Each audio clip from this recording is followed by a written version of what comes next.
കേരളത്തിലെ യു.ഡി.എഫ് സർക്കാരിന്റെ ഭരണ നേട്ടങ്ങളുടെ മുൻപന്തിയിൽ ആഭ്യന്തര വകുപ്പിലെ കടുപ്പമേറിയതും കാര്യക്ഷമവുമായ ഇടപെടലുകൾ മാറിയിരിക്കുന്നു.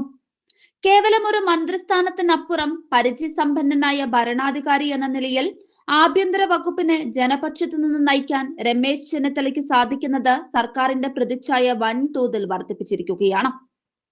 മുഖ്യമന്ത്രി സ്ഥാനത്തെ ചൊല്ലിയുള്ള രാഷ്ട്രീയ അഭ്യൂഹങ്ങൾക്കപ്പുറം തനിക്ക് ലഭിച്ച ആഭ്യന്തര വകുപ്പിൽ വിപ്ലവകരമായ മാറ്റങ്ങൾ കൊണ്ടുവരിക എന്ന തന്ത്രപരമായ നിലപാടാണ് രമേശ് ചെന്നിത്തല സ്വീകരിച്ചത്. യു.ഡി.എഫ് ഭരണത്തിന്റെ ആദ്യ മാസങ്ങളിൽ തന്നെ സർക്കാരിന് പൊതുസമൂഹത്തിന് മുൻപിൽ അഭിമാനത്തോടെ ഉയർത്തിക്കാട്ടാൻ കഴിഞ്ഞ മികവുകളിൽ ഭൂരിഭാഗവും ആഭ്യന്തര മന്ത്രാലയത്തിന്റെ പ്രവർത്തനങ്ങളാണ്. കണ്ണൂരിനെ വട്ടം കറക്കിയ കുപ്രസിദ്ധ കുറ്റവാളി അർജുൻ നായങ്കിയുടെ അറസ്റ്റ്, മയക്കുമരുന്ന് മാഫിയകൾക്കെതിരെ പ്രഖ്യാപിച്ച അതിശക്തമായ ഓപ്പറേഷൻ തൂഫാൻ, അക്രമികൾക്കെതിരെയുള്ള ഓപ്പറേഷൻ ഗ്രിൽ, ജനപ്രതിനിധികളും രാഷ്ട്രീയ വക്താക്കളും ഉൾപ്പെടെയുള്ളവർക്കെതിരെയുള്ള മുഖം നോക്കാതെയുള്ള നിഷ്പക്ഷ നിയമ നടപടികൾ എന്നിവയെല്ലാം ഇന്ന് പൊതുസമൂഹത്തിലും സോഷ്യൽ മീഡിയയിലും സജീവ ചർച്ചയാണ്. നിയമത്തിനു മുൻപിൽ എല്ലാവരും തുല്യരാണെന്ന വ്യക്തമായ സന്ദേശം നൽകാൻ അദ്ദേഹത്തിന് സാധിച്ചു.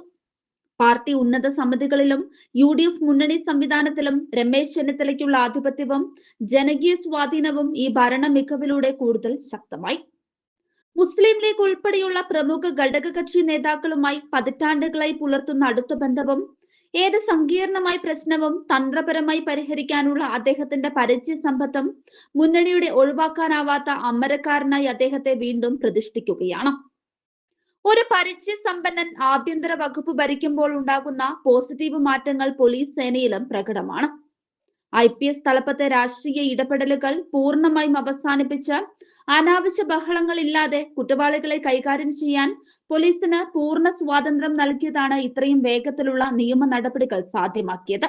ഇത് ആഭ്യന്തര മന്ത്രാലയത്തിന്റെ വിശ്വാസ്യത 10 മടങ്ങ് വർദ്ധിപ്പിച്ചു. പ്രതിപക്ഷ പാർട്ടികളുടെ കടുത്ത ആക്രമണങ്ങളെ വസ്തുതകൾ ഉയർത്തി ശക്തമായി പ്രതിരോധിക്കുന്നതിലും സർക്കാരിന്റെ മൊത്തത്തിലുള്ള ഇമേജ് സംരക്ഷിച്ചു നിർത്തുന്നതിലും മുൻനിരയിൽ തന്നെയുണ്ട് ആഭ്യന്തരമന്ത്രി.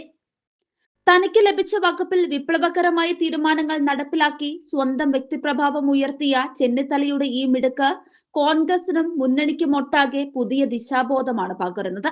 സഹപ്രവർത്തകരെ കൂടെ നിർത്തിയും പാർട്ടിയിലെ എതിർ ശബ്ദങ്ങളെ സ്വന്തം പ്രവർത്തന മികവ് കൊണ്ട് എതിർത്ത് മുന്നേറുന്ന രമേശ് ചെന്നിത്തല ഹൈക്കമാൻഡ് തനിക്കായി വരച്ച അതിരുകളെയെല്ലാം തകർത്തെറിഞ്ഞ് യു.ഡി.എഫിന്റെ ഏറ്റവും സ്വാധീനമുള്ള നേതാവായി തന്റെ സ്ഥാനം വീണ്ടും ഉറപ്പിച്ചു.